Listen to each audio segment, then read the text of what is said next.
अस्सलाम वालेकुम dear students. इस वीडियो में मैं आपको बताऊंगा कि एनजेबी स्कॉलरशिप की टेस्ट किस तरह होगी, सिलेबस क्या होगा, किस तरह के उन टेस्ट में क्वेश्चन होंगे, किस तरह के क्वेश्चन उस टेस्ट में पूछे जाएंगे। तो इस वीडियो देखने के बाद आप पूरी तरह ये जान लेंगे कि उस टेस्ट में किस तरह कुछ के क्वेश्चन होंगे, किस तरह का टेस्ट सिलेबस होगा। तो वीडियो देखने से पहले छोटी सी रिक्वेस्ट है कि मेरे चैनल को सब्सक्राइब करें, लाइक शेयर। तो वीडियो को स्टार्ट करते हैं। एनजेबी टेस्ट 3 सेशन पर मुश्तमिल होगा, सेशन ए, सेशन बी और सेशन सी। सेशन ए में इंग्लिश होगी और सेशन बी में मैथ, सेशन सी में साइंस। तो 3 सेशन होंगे एनजेबी स्कॉलरशिप जो हम देंगे, उनमें बेसिकली 3 सेशन होंगे। तो पहला सेशन होगा इंग्लिश। इंग्लिश में सबसे पहले आपको पैसेज दिया जाएगा। पैसेज में क्वेश्चन होंगे, तो वो कौन से क्वेश्चन होंगे, किस तरह का पैसेज होगा, आइए पढ़ते हैं। पैसेज कुछ इस तरह, ये एक पैसेज है, उसका सैम्पल है। तो इस तरह का पैसेज कोई भी पैसेज आ सकता है। तो पैसेज एक लाजमी आएगा। सबसे पहले पैसेज आएगा। पैसेज पे क्या लिखते हैं, देखते हैं इसमें क्या लिखा हुआ है। This session consist of 30 marks, ऐसे राइटिंग इज़ मस्ट। यानी ये जो सेशन ए होगा इंग्लिश का, ये 30 मार्क्स पर मुश्तमिल होगा। तो इस टेस्ट में सेशन ए बहुत इम्पॉर्टेंट होगा। एक लिखा हुआ है ऐसे राइटिंग इज़ मस्ट, यानी ऐसे बहुत लाजमी होगा। तो इस तरह का सेशन ए में सबसे पहले पैसेज दिया जाएगा। ये पैसेज क्या है, a man is known by the company he keeps, यानी आदमी अपनी सोबत से पहचाना जाता है जो कि वो रखता है। तो ये पैसेज जो है हमें गौर से पढ़ना है, उसमें आंसर क्वेश्चन दिए जाएंगे और उसके हमें आंसर देने होंगे। तो ये जो ऐसे है बहुत ही गौर से पढ़ने हैं हमें। उसके बाद इसके क्वेश्चन होंगे। अ good student should avoid the company of those who keep playing all the time, यानी कि एक अच्छे तालिब इल्म को उस सोबत से दूर रहना चाहिए जो कि हर वक्त खेलते रहते हैं। तो ये उसके बाद है many students miss their classes and seldom do their homework properly, कितने ही तालिब इल्म मिस कर देते हैं, क्लासेस को छोड़ देते हैं और अपने होमवर्क को अच्छी तरह ही कम से कम करते हैं, क्योंकि दूसरे तालिब इल्म भी वही करते हैं। There are other hard working student who learn their lesson while others are playing, दूसरे मेहनत करने वाले तालिबे इल्म सबक सीखते हैं जबकि अदर खेलते रहते हैं। They know that there is a time for the study and there is other time for games, वो जानते हैं कि पढ़ाई के लिए एक अलग टाइम है और खेलने के लिए एक अलग टाइम है, वक्त है। At the time fixed are for playings, at the time fixed for playing, वक्त पे वो मुकर्रर वक्त होता है खेलने के लिए उसका, यानी मुकर्रर वक्त खेलने के लिए होते हैं उनके लिए। They come out in the open, वो खुले आम बाहर आते हैं। They run and enjoy time fully, वो दौड़ते हैं और वक्त का मज़ा लेते हैं। They play hockey football and cricket, वो हॉकी फुटबॉल और क्रिकेट खेलते हैं। They also know that playing games is good for health, वो ये भी जानते हैं कि गेम खेलना सेहत के लिए अच्छा है। दे आर हेल्दी लुकिंग, वो देखने में सेहतमंद लगते हैं।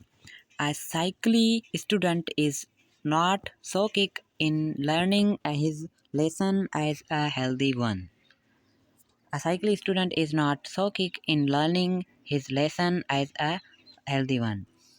एक सेहतमंद जो तालिबे इल्म है वो उसी की तरह एक जो बीमार तालिबे इल्म है वो पढ़ाई में इतना तेज़ नहीं होता, यानी वो सबक सीखने में इतना तेज़ नहीं होता जितना कि सेहतमंद होता है। तो अब यह हमारा पैसेज जो है मुकम्मल हुआ। अब इसमें क्वेश्चन और आंसर हैं, क्वेश्चन है, हमें आंसर इसके लिखने हैं। Whose company should a good student avoid, why. पहला सवाल है किस अच्छे शागिर्द को किस सोबत से दूर रहना चाहिए, एक अच्छे शागिर्द को किस सोबत से दूर रहना चाहिए और क्यों। इसका इजी सवाल है, पहले ही लिखा हुआ है। तो पहले क्वेश्चन का आंसर इस पैसेज में आप देख रहे हैं गुड से लेकर टाइम तक यही है। तो पैसेज में जो क्वेश्चन दिए जाएंगे वो जो पैसेज में पैसेज के बाद जो क्वेश्चन दिए जाएंगे वो उसी पैसेज से ही दिए जाएंगे और उसका जवाब जो होगा, आंसर होगा, उसी पैसेज में ही दिया जाएगा। यानी जो भी हमें क्वेश्चन दिए जाएंगे लास्ट में, पैसेज के लास्ट में, तो उसके आंसर जो हमें ढूंढने पड़ेंगे वो पैसेज में ही होगा। तो हमें ध्यान से पढ़ के उसमें ढूंढेंगे तो उसी ही पैसेज से हमें आंसर मिल जाएंगे। तो पहला क्वेश्चन का आंसर हमने ढूंढा, अ good student should avoid the company of those who keep playing all the time. तो यही आंसर है पहले क्वेश्चन का। ये क्या पूछ रहे थे कि whose company should a good student avoid and why. A good student should avoid the company of those who keep playing all the time. तो यही था। तो दूसरा क्वेश्चन पढ़ते हैं, why do many student miss their classes. Okay, क्यों तालब इल्म अपने why do many students miss their classes, क्यों कितने ही जो तालब इल्म हैं वो अपनी क्लासेस मिस कर देते हैं।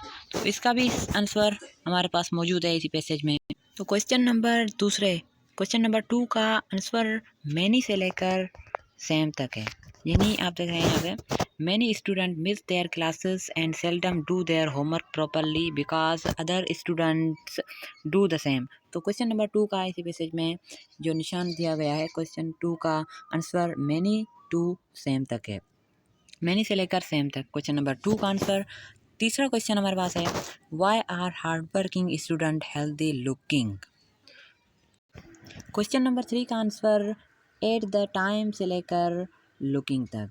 तो देख रहे हैं question number 3, at the time fixed for playing they come out in the open, they run and enjoy time fully, they play hockey, football and cricket, they also know that playing games is good for health, they are healthy looking. तो इसीलिए वो खेलते हैं, इसीलिए वो सेहतमंद भी रहते हैं, पढ़ाई के साथ साथ वो खेलते रहते भी हैं। तो उन्होंने ये पूछा था कि एक इंटेलिजेंस या हार्ड वर्किंग स्टूडेंट्स जो मेहनत करने वाले तालिब इल्म हैं वो क्यों सेहतमंद रहते हैं देखने में।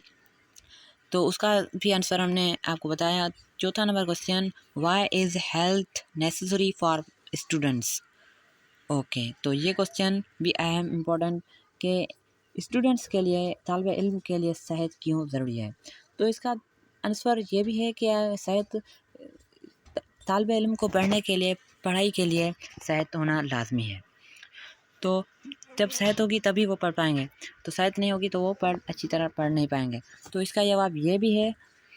पर इस पैसेज में जो लास्ट लाइन में दिया गया है क्वेश्चन नंबर जो हम ढूंढ रहे हैं, a sickly student is not so quick in learning his lesson as a healthy one. तो यही इसका आंसर भी हो सकता है। तो आप ये भी देख सकते हैं। तो लास्ट एक 5वां क्वेश्चन हमारे पास, right famous proverb that comes into mind about health. Health के बारे में जो आपके दिमाग में जो भी प्रोवर्ब आ रही है वो आप बताएं, लिखिए। तो ये जो प्रोवर्ब है, कहते हैं ना, health is better than wealth, यही है, health is better than wealth. तो इसका मकसद यही है कि दौलत से सेहत बेहतर है। एक दौलतमंद है, एक बहुत बड़ा आदमी है, उसके पास बहुत बड़ी दौलत है, लेकिन सेहत नहीं, तो वो उस दौलत उसके काम की नहीं। इसीलिए कहते हैं health is better than wealth. तो यही है प्रोवर्ब वो जो कि पूछ रहे हैं इस पैसेज में, इस क्वेश्चन में। और लास्ट क्वेश्चन हमारे पास है, right second form of verb run keep. Run और कीप का सेकंड फॉर्म पूछ रहे हैं। तो पैसेज में ये पार्ट ऑफ स्पीच भी लाजमी आएंगे। तो पार्ट ऑफ स्पीच भी आप सीख लो। पार्ट ऑफ स्पीच में noun, pronoun, verb, adjective, conjunction, ये बहुत आते हैं इसमें। तो एनजेबी स्कॉलरशिप में ये पार्ट ऑफ स्पीच को सीखना भी आपको पड़ेगा। तो रन का सेकंड फॉर्म रेन है, RAN। Second form of run is rain. और उसके बाद कीप का सेकंड फॉर्म केप्ट है। उसके बाद question number 2, do as directed. पहला है यूज़ प्रेपोजिशंस। तो प्रेपोजिशन भी आएगा, उसकी भी तैयारी कर लो अच्छी तरह। Don't put dash till tomorrow what you can do today. इसमें प्रेपोजिशन जो करेक्ट होगा ऑफ, OFF। तो करेक्ट प्रेपोजिशन इसमें यही आएगा, ऑफ। दूसरा है यूज़ आर्टिकल्स। आर्टिकल को यूज़ करना है। सेंटेंस में करेक्ट आर्टिकल कौन सा इसमें आएगा, तो इसमें आर्टिकल करेक्ट होगा एन, क्योंकि जब भी हमारे पास वर्ड वोवेल हो और उससे पहले हमको आर्टिकल कहने का कहा गया हो तो वाविल के साथ हमेशा एन आर्टिकल इस्तेमाल होता है। तो ये आपको बात याद रखनी है, जब भी वाविल आ रहा है तो उसके साथ एन लगाया जाता है, उससे पहले एन आर्टिकल लगाया जाता है। और जब भी सुपरलेटिव डिग्री है तो उससे पहले हम द का इस्तेमाल करते हैं आर्टिकल का। और अ का इस्तेमाल तब किया जाता है, ए का इस्तेमाल तब किया जाता है ऐसे वर्ड जो कॉन्सोनेंट है, तो कॉन्सोनेंट से पहले हम एक आर्टिकल को लगाते हैं। तो ये बात भी आपको याद रखनी है आर्टिकल इस्तेमाल करते हुए, कि जब भी कॉन्सोनेंट वर्ड है उससे पहले आपको आर्टिकल लगा रहे हैं तो फिर आपको क्या लगाना है, ए लगाना है। और जब भी एक वर्ड है वोवेल साउंड का वर्ड है और उससे पहले आपको आर्टिकल का कहा जा रहा है तो फिर आप एन लगाएंगे। जिस तरह इजी स्टार्ट किससे होता है, वोवेल साउंड से होता है, ई वोवेल है, तो इसी तरह इसको हमने एन लगाया। और द का इस्तेमाल सुपरलेटिव डिग्री हो तब आप लगा सकते हैं। तो फिर उसके बाद क्या है, चेंज द वॉइस चेंज करना है। एक्टिव में दिया गया हो उसको आप पैसिव में चेंज करोगे तो ये भी टेस्ट में आएगा, एक्टिव वॉइस पैसिव वॉइस भी आएगा। तो change the active voice into passive voice करना है, ठीक है। तो क्या है, did they spend all the time, did they spend all the money, तो इसकी वॉइस चेंज करेंगे, पैसिव में इसको कन्वर्ट करेंगे तो फिर होगा where all the money spent by them, where all the money spent by them. चौथा number question, change the narration change करनी है आपको।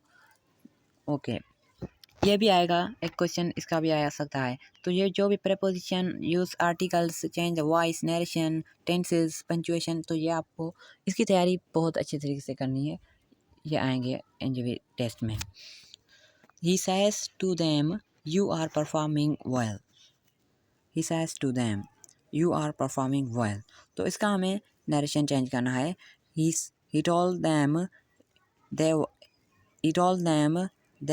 they were performing well, तो जो पास्ट टेंस होता है वो पैसिव में चेंज कर, नरेशन उसको चेंज करते हैं तो पास्ट कंटिन्यूस टेंस में चेंज करते हैं। प्रेजेंट कंटिन्यूस को हम किस में चेंज करते हैं, पास्ट कंटिन्यूस में।